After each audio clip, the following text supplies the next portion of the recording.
تو اللہ تعالیٰ نے والدین کے دل میں محبت رکھی ہے. اللہ چاہتے تو یہ محبت نہ رکھتے. ہم نے بڑے بڑے کرپٹ لوگ دیکھے ہیں, اولاد کے لیے بڑے مخلص ہیں. کرپٹ عورتیں دیکھی ہیں مگر اولاد کے لیے وہ چوری کر رہے ہیں اپنے بچوں کے لیے. باپ چوری کر رہا ہے کس کے لیے؟ بچوں کے لیے. 2 نمبری کر رہا ہے کس کے لیے؟ بچوں کے لیے. تو یہ اللہ نے رکھی ہے. تو سب سے پہلا رشتہ کس سے ہے میرے بھائی؟ بولو بھائی, اللہ کے ساتھ. گورا نحن اقرب الیہ من حبل الورید. اللہ کہتے ہیں ہم تمہاری شہرک سے بھی زیادہ تمہارے قریب ہیں. هو اعلم بكم اذ انتم اجنۃ فی بطون امہاتکم. فرمایا تمہاری ماں کو تمہارا بعد میں پتا چلا تھا. اللہ اس وقت سے تمہیں جانتا ہے جب تم اپنی ماں کے پیٹ میں جنین تھے, چھپے ہوئے تھے. تمہاری ماں بھی اس وقت تمہیں نہیں جانتی تھی. ڈی این اے میں نا تمام خاصیتیں ہوتی ہیں انسان کی. یہ کسی سائنسدان کو اس وقت نہیں پتا ہوتا مگر اللہ کو سب پتا ہوتا ہے. اس لیے اللہ نے فرمایا فلا تزکوا انفسکم.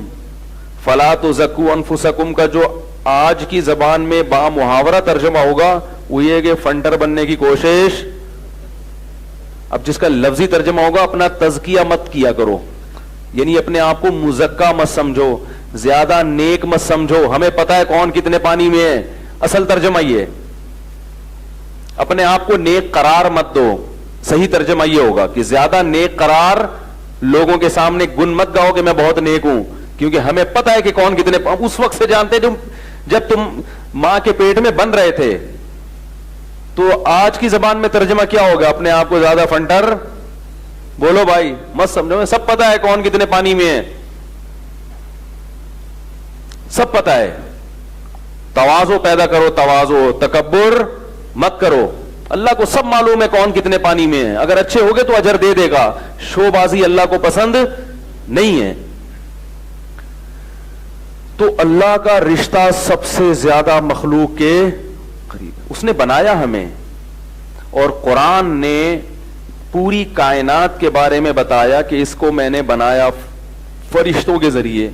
جہاں انسان کی بات آتی اللہ کہتے ہیں خلقت بیدی, اپنے دونوں ہاتھوں سے بنایا. دیکھو اللہ یہ بھی کہہ سکتے ہاتھ سے بنایا, یہ میں نے بنایا, یہ بھی کہہ سکتے تھے نا بھائی ساری چیزیں اللہ نے بنائی.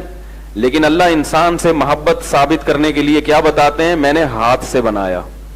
جب آپ کوئی چیز بہت اہتمام سے بناتے ہو تو کیا کہتے ہو؟ میں نے بھائی اپنے ہاتھ سے بنائی.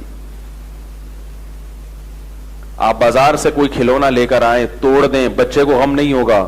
لیکن بچہ ایک ٹیڑھا میڑھا کھلونا اپنے ہاتھ سے بناتا ہے, مٹی سے بنایا, حالانکہ وہ اتنا مہنگا نہیں ہے, اس کی کوئی ویلیو نہیں ہے.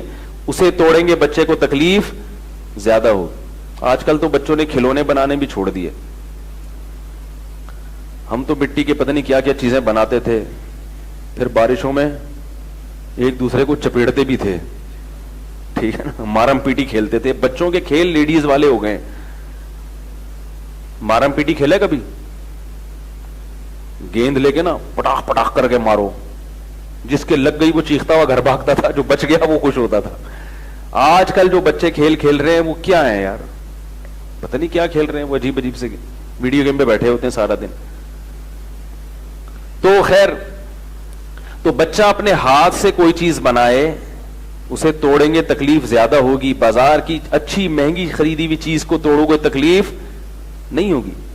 تو اللہ انسان سے اپنی محبت کا اظہار کر رہے ہیں کہ میں نے اپنے ہاتھ سے بنایا. یہ بھی بڑی بات ہے.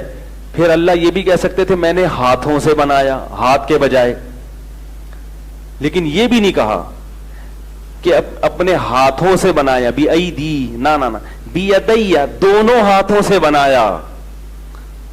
یہ بھی بڑی محبت اور اکرام ظاہر کرنے کے لیے کہ بچہ دیکھو, آپ جب کوئی چیز کام کر رہے ہوتے بعض دفعہ ایک ہاتھ سے آپ کی توجہ ادھر ہوتی ہے, ایک ہاتھ سے آپ وہ کام بھی کر رہے ہوتے ہو. جیسے یہ کمار ہوتے ہیں نا, مٹی کی چیزیں بنا رہے ہوتے ہیں. لیکن جب آپ بہت اہتمام سے بناؤ گے, محبت سے بناؤ گے, تو پھر بولو بھائی دونوں ہاتھوں سے, کہ ذرا سا بھی گڑبڑ نہ ہو اور توجہ پوری اس طرف رہے. اللہ نے شیطان کو کہا کہ اے شیطان، اس آدم کو تو سجدہ کیوں نہیں کر رہا جسے میں نے دونوں ہاتھوں سے بنایا، اپنے دونوں ہاتھوں سے بنایا؟ اور یہ بھی نہیں کہا دونوں ہاتھوں سے، ظاہر ہے دونوں ہاتھ اللہ ہی کے ہوں گے نا وہ، لیکن اللہ کہہ رہے میں نے اپنے دونوں ہاتھوں سے بنایا۔ اس سے پتہ چلتا ہے جتنی محبت کے ساتھ اللہ نے انسان کو بنایا، کسی اور مخلوق کو اتنی محبت سے نہیں بنایا۔ آج انسان دنیا میں ہر ایک کو یاد رکھتا ہے، اسی بنانے والے کو بھول